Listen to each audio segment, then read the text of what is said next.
Breaking news, the governor of Maryland, Larry Hogan, has just signed an executive order declaring a state of emergency and activated the National Guard after the Baltimore PURGE burned buildings and vehicles on Monday night.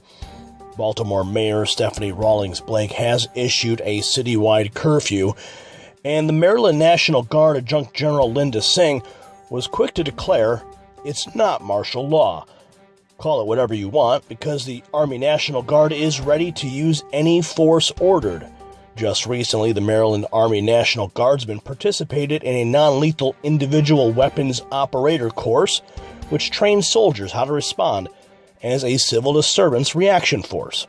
But I feel a lot more confident that we can go and do our job and execute the mission. It's really helped to kind of put it into perspective what the person we're going to be going against, the rioter, the unruly person, what they're going to be going through. They get to experience firsthand the kind of things they'll be using on people, and that'll better help them utilize them against other people and also be good stewards of the equipment.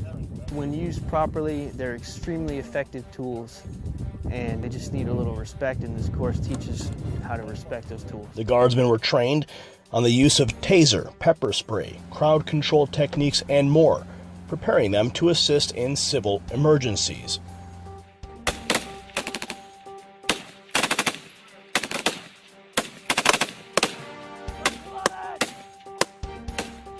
The Guard also has been trained for traditional warfare and live fire scenarios, while Maryland civilians are armed with rocks.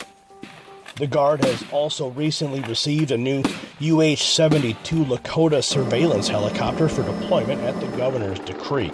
The Maryland Guard demonstrated its new support and security capabilities today with their newly acquired UH-72A Lakota helicopter, one of the most advanced aircraft of its kind.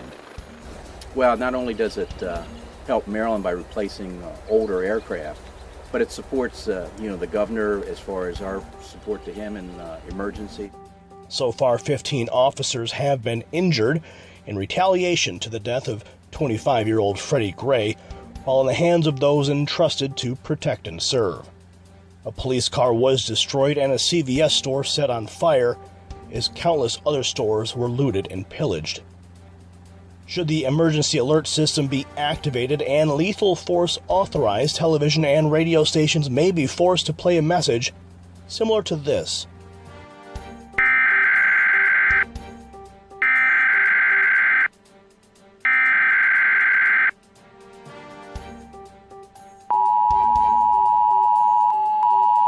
This is a message from the Maryland Emergency Alert System. This is not a test. As of Monday, April 27 at 7 p.m., the governor of Maryland has declared a state of martial law in the city of Baltimore. The National Guard has been deployed and a curfew is in full effect between the hours of 10 o'clock p.m. and 5 o'clock a.m. All citizens should remain in their homes for their own safety. Citizens who break curfew will be immediately arrested. Use of lethal force has been authorized. Well, that reality looms ominously as the National Guard deploys to the streets of Baltimore. At a press conference, the mayor of Baltimore spoke of the thugs destroying the city.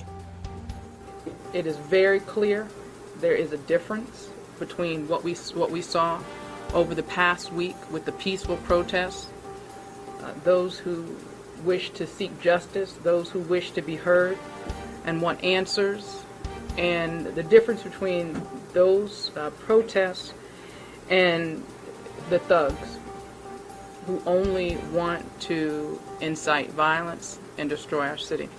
I'm sure victims of police violence and murder would say the exact same thing about her thugs in blue. For the Next News Network, I'm Gary Franchi.